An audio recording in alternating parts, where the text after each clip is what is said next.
안녕하세요. 조선호텔에 있는 홍연에 다녀왔습니다. 음식점 도착은 3분, 그리고 음식만 보실 분은 4분 10초로 가시면 됩니다. 위치는 서울 중구에 있습니다. 시청역이랑 을지로 입구역이랑도 가까워서 지하철 접근성은 좋은 편이에요. 오는 길에 보면 기와를 사용한 스타벅스도 있는데요. 들어가 보면 마루 같은 곳도 있고 한옥 느낌이 나서 좋은 곳입니다. 이런 식으로 컨셉을 다르게 만드는 것도 좋은 것 같아요. 제가 조선호텔에 있는 음식점들은 예전에도 자주 올렸었어요. 개인적으로 웨스틴 조선호텔이 그 서울 신라호텔이랑 같이 시금 기준으로는 많이 선호하는 호텔 중 한 곳입니다. 스시집인 스시조도 좋고 뷔페인 아리아도 괜찮고요. 이날 갔었던 중식당인 홍연도 좋습니다. 좋아하는 중식당 중에 한 곳이에요.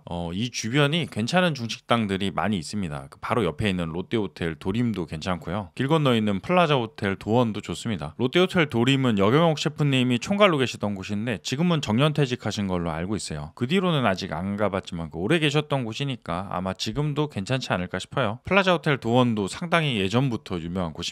여기가 1976년에 오픈했다니까 저보다 더 오래된 곳이네요. 좀 많이 차이가 나긴 하죠. 생각해보니 저도 간지가 좀 오래된 것 같아서 조만간 다시 가보겠습니다. 찾아보니까 유튜브 시작을 하고 나서는 간 적이 없네요. 그래서 여기는 영상으로는 안 올라가 있습니다. 여기서 블록을 건너가면 포시엔스 호텔에 있는 유유안도 있습니다. 중식으로는 미슐랭 원스타를 제일 오래 받았었던 곳인데요. 지금은 별은 아니지만 그래도 괜찮은 곳인 것 같아요. 한국식 중식이라기보다는 약간 외국의 느낌이 섞여 있어서 그쪽이 취향이 맞으시면 또 장점이 있습니다. 말 나온 김에 여기서 밑으로 내려가면 레스케이프 호텔에 있는 팔레드신도 있어요. 이 주변이 호텔들이 많이 모여있긴 하네요. 팔레드신은 그냥은 아니고 그 호텔 중식당들 중에서는 그래도 가격대가 괜찮은 편입니다. 소홍주 칠리새우나 베이징 덕도 괜찮아요. 여기서 또 동남 쪽으로 가면 신라호텔이랑 엠베서더가 있는데 거기는 이 주변이라고 하기에는 좀 그러니까 나중에 이야기를 하겠습니다.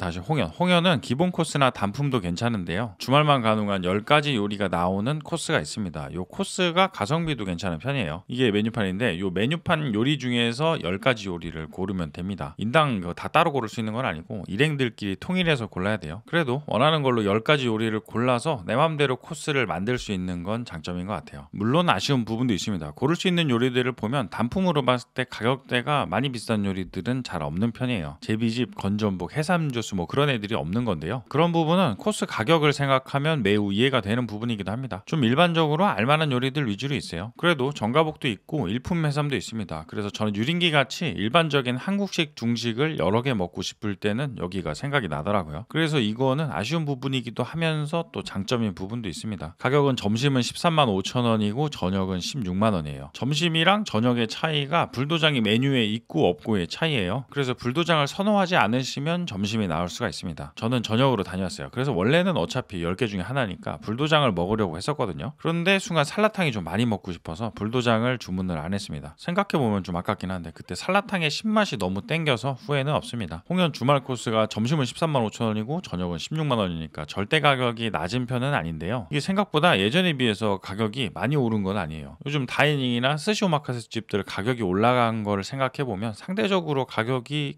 괜찮아진 것 같고 그렇습니다. 이제 홍연에 도착했어요. 조선호텔 LL층에 있어요. 홍연이 룸차지가 없어서 룸 예약이 가능하면 룸으로 가는 게 좋습니다. 이날은 예약을 좀 늦게 해서 저는 홀에서 먹었어요. 그리고 홀에서 둘이 먹었던 적은 이날이 처음인데요. 둘은 좀 쉽지 않은 부분이 있습니다. 여기가 6인 자리를 4인이랑 2인으로 나누고 그 옆에 발을 내려서 공간을 분리해뒀어요. 그래서 공간 분리가 되는 점은 좋았지만 좀 좁은 느낌이 많이 나긴 하네요. 홀에서 2인으로 먹는 거는 쉽지 않은 부분이 있는 것 같습니다. 메뉴판입니다. 여기에서 10가지 메뉴를 고르면 되고 일행끼리 메뉴는 통일을 해야 돼요. 전체 요리에서 하나, 그리고 스프에서 하나, 진지에서 하나, 그 짜장이랑 짬뽕 같은 애들인데 진지는 따로 고를 수 있어요. 그리고 후식에서 하나, 나머지 6가지는 중간 요리들에서 고르면 됩니다. 저는 해산물 전체랑 스프에서는 살라탕, 그리고 요리로는 일품 해삼이랑 전가복, 칠리 중새우, 유린기랑 후구추 소고기, 탕수육을 골랐어요. 식사는 짬뽕이고요. 디저트는 행인두부입니다. 이제 음식입니다. 기본 반찬인 목이버섯이랑 짜사이 같은 애들이에요. 견과류가 없는 거는 아쉽지만 목이버섯이 맛있어서 괜찮았어요. 처음은 해산물 전체, 상당히 일반적인 냉채입니다. 새우 한 마리랑 가리비 관자, 해파리 냉채랑 송화단, 그리고 리치 맛이 나는 토마토 1개가 나왔어요. 해파리는 깔끔해서 처음 먹기 괜찮아요. 가리비 관자는 맛이 좀 많이 약했어요. 새우도 일반적인 새우고요. 있고요. 이거는 송화단, 개인적으로 좋아하는 애들입니다. 방울토마토는 리치 맛이 나게 해뒀는데 이거는 호불호가 있을 수도 있겠네요. 저는 좋아합니다. 그냥 일반적인 냉채 요리들이었어요. 두 번째는 살라탕. 중식을 먹다 보면 뭔가 이런 새콤한 맛이 나는 애들이 땡길 때가 있습니다. 그런데 저녁은 불도장을 주문할 수가 있으니까 혹시 불도장 좋아하시면 탕류 중에서는 불도장이 나을 수가 있습니다. 중식 요리 중에서 원가나 가격이 제일 비싼 요리 중에 하나니까요. 저도 원래는 불도장을 주문할까 했었는데요. 주문할 때 살라탕이 너무 먹고 싶어서 그냥 바꿨어요. 맛은 신맛 적당히 나는 살라탕입니다. 바닷가지나 다른 비싼 재료들이 있는 거는 아니고 일반적인 재료들이 적당히 들어가 있었어요. 엄청 푸짐하게 들어가 있는 건 아니지만 그래도 베이스가 잘 만들어져서 잘 먹었습니다. 살라탕이 별거 없어 보이는데 은근히 안에 들어가는 재료들이 부실하면 기본 감칠맛이 부족하다고 해야 되나요? 맛이 좀 옅어지더라고요. 그래서 마음으로는 그 새콤한 맛만 있으면 좋겠다고 생각을 하지만 실제로 먹을 때는 안에 들어가는 재료들을 살펴보게 되는 것 같아요. 다음은 일품 해삼, 오룡해삼 같은 건데요. 해삼이랑 새우 다진 거를 붙여서 튀기고 소스로 살짝 볶은 요리가 나왔습니다. 이거는 맛있죠. 그 메뉴판에 써있는 추천 요리 중에 하나예요. 보통 메뉴 옆에 R이라고 써있는 메뉴들이 추천 메뉴라고 알고 있어요. 중식집 가면 서버분들이 덜어주실 때 보통 저런 식으로 한 손으로 잘 하시더라고요. 저도 한 손으로 더는 거를 따라해봤는데 제가 힘들어하니까 일행이 대신 그냥 덜어줬습니다. 이거는 숙련이 필요할 것 같네요. 잘 튀겨졌어요. 소스에 볶여있지만 튀김 느낌이 적당히 납니다. 온도도 아니 뜨거워서 좋았고요. 개인적으로 한국식 중식 먹고 싶다라고 생각했을 때 좋아하는 것들이 다 있는 메뉴였어요. 일단 적당히 전분기 있는 소스도 좋고 그 튀긴 걸 한번 볶아서 완전히 바삭하지는 않지만 그렇다고 또 너무 눅눅한 것도 아니고요. 안쪽은 뜨겁게 온도 맞춰서 잘 나왔고 새우랑 해삼이 메인입니다. 이거는 다음에 가도 주문할 것 같아요. 원래도 저는 중식 먹으러 가면 이런 오룡해삼 같은 애들을 한 메뉴 정도는 주문하고 싶어 합니다. 요거랑 비슷한 게 거의 같은데 그 어향동구라고 해삼 대신 표고를 사용한 요리가 있어요. 그것도 맛있는데 그거는 일품 해삼보다는 약간 동네 중식당에서도 가끔 볼 수 있고 접근성이 더 있는 것 같아요. 해삼 대신 표고를 사용하니까 평균적으로 가격도 좀 더 괜찮은 편이에요. 그것도 좋아합니다. 다음은 정가복. 홍현의 정가복은 소스의 간이 그렇게 강한 편은 아닙니다. 약간 연한 쪽에 가까운데 그래도 아주 연한 건 아니고 일반적으로 생각하는 정가복 기준으로는 조금 담백한 편이에요. 그래서 코스에서는 앞쪽으로 배치해서 나온다고 하더라고요. 재료들도 잘 살아있고 양도 좀 있는 편입니다. 이거는 2인분으로 나왔는데요. 일행 몫으로 종류별로 하나씩 챙겨줬어요. 제 몫은 좀 덜어 먹을까 하다가 어차피 제가 다 먹을 것 같아서 그릇을 가지고 왔습니다. 이러면 재료에 소스를 좀 여유있게 묻혀서 먹을 수가 있어서 좋아요. 이건 오징어고 은근히 정가복에 있는 팽이도 소스랑 잘 어울리는 것 같아요. 브로콜리는 초장이 아니고서야 쉽지 않습니다. 그리고 전복이랑 새우랑 해삼 같은 애들이 들어가 있어요. 담백한 정가복 좋아하시면 추천입니다. 칠리 중새우, 여기가 중새우가 세 종류가 있어요. 칠리랑 깐풍 그리고 크림. 저는 칠리를 골랐습니다. 예전에 깐풍 먹어봤다가 제가 생각했었던 깐풍 소스랑은 좀 거리가 있어서 이제는 칠리로 주문을 하고 있어요. 소스는 좀 많습니다. 그래서 그런 건지 아니면 좀 오래 볶아서 그런 건지 튀김옷이 아까처럼 잘 살아있고 그러지는 않아서 좀 아쉬웠어요. 간도 좀 강한 편이고요. 소스 맛은 뭔가 묘하게 양념치킨 맛에 가까운 느낌이에요. 그 옛날에 먹던 양념치킨 맛이 좀 납니다. 이 부분은 취향일 수가 있겠네요. 이거 먹으면서 그래서 처갓집 양념통닭을 검색해봤어요. 나중에 하나 먹어야겠다 싶기도 하고요. 검색해보니까 이제는 양념통닭이 아니고 처갓집 양념치킨이네요. 제가 어렸을 때는 양념통닭 아니었나 싶은데 정확하지는 않습니다. 지점이 많아서 나중에 먹는데 무리는 없겠네요. 옛날에 먹던 브랜드가 지점도 많고 잘 되는 느낌이면 기분 좋은 게 있는 것 같아요. 상당히 예전 브랜드라고 생각을 했는데 처갓집도 아직 지점이 많아 보여서 좋았습니다.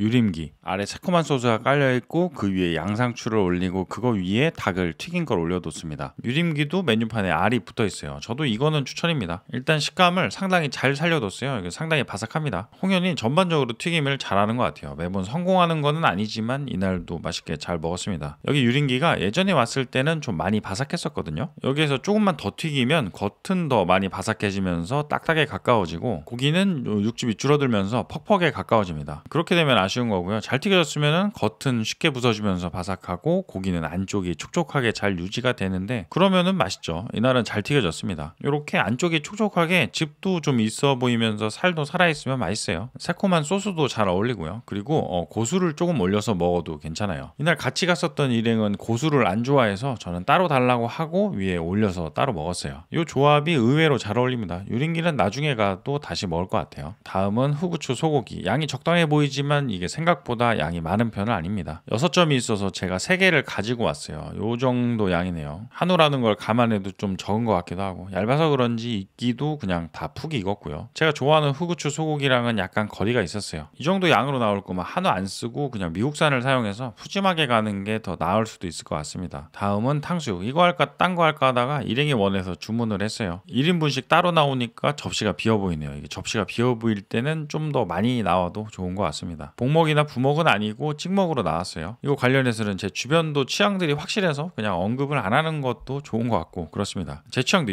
있지만 이야기를 하지 않는 게 좋을까요? 그런데 이야기를 하고 싶기도 하고 이게 고민이 되는 부분이에요. 나중에 이거는 아예 다른 영상으로 이야기를 해보도록 하겠습니다. 이거는 잘 튀겨진 탕수육이었어요. 이제 식사가 나오고 디저트가 나오고 끝입니다. 일행은 짜장면, 저는 짬뽕을 골랐어요. 예전에는 식사 1개랑 디저트 1개 그리고 요리 8개로 되어 있었거든요. 그래서 냉채랑 스프 빼고 음식만 고르는 경우도 있었는데 이제는 좀 바뀌었습니다. 그래도 개인적으로는 처음은 냉채로 시작하고 도중에 스프도 먹고 마무리로 디저트도 먹는 게 중식 먹는 흐름상으로는 맞는 것 같기도 해요. 강제가 되었지만 강제가 아니더라도 이렇게 먹는 게 장점이 있습니다. 짜장면은 일행한테 받아서 저는 조금만 먹었어요. 여기 짜장면이 단품으로는 가격이 좀 있어서 이런 코스에서 선택하는 짜장도 좋은 것 같아요. 따로 이것만 먹으러 올 가격은 아닌 것 같지만 저는 홍현 짜장면 좋아합니다. 짬뽕은 재료가 잘 들어가 있는 잘 만든 짬뽕이에요. 여기서는 고르라면 저는 짬뽕을 먹을 것 같은데 중식 마무리로 이제 짜장이랑 짬뽕 중에서 고르라는 거는 항상 쉽지 않은 일입니다. 디저트는 행인두부. 이게 말이 두부지 두부는 아니고요. 푸딩입니다. 맛이 달달한 편이라 두부 맛이랑은 좀 거리가 많이 있어요. 아래 액체로 있는 우유 같은 거는 코코넛 밀크입니다. 그래서 코코넛의 그 느낌을 좋아하시면 추천해요. 저는 망고도 좋아하고 이것도 좋아해서 망고 시미로랑 고민을 하다가 그냥 행인두부를 골랐어요. 맛있게 먹고 온 조선호텔 홍현. 친숙한 한국식 중식 요리들로 여러 가지를 먹고 싶을 때는 주말 코스로 드시는 것도 추천입니다. 아무래도 그 절대 가격은 아니고 코스 가격이 홍현 내에서는 약간 저렴한 편이기도 하고요. 원하는 대로 코스를 짤 수 있는 것도 장점인 것 같아요. 코스에 비싼 재료들로 만드는 요리들은 적지만 그 제비집이나 샥스핀, 건전복이나 건해산 같은 그런 거에 크게 관심이 없으시면 오히려 이런 코스가 장점이 있을 수가 있습니다. 그리고 저녁 코스는 불도장 유무 말고는 다른 게 없는 것 같아서 가성비를 생각하면 주말 점심이 제일 괜찮을 것 같고요. 가격이 그 점심 기준으로 하면은 13만 5천 원이라 절대 가격으로는 저렴한 건 아닌데요. 바로 옆집에 있는 뷔페인 아리아 그 가격 올라간 거를 생각하면 상대적으로 좀 더 괜찮아진 것 같고 그런 느낌도 들긴 합니다. 긴 영상 시청해 주셔서 감사드립니다. 좋아요나 구독해 주시면 조금 더 아주 많이 감사드리겠습니다.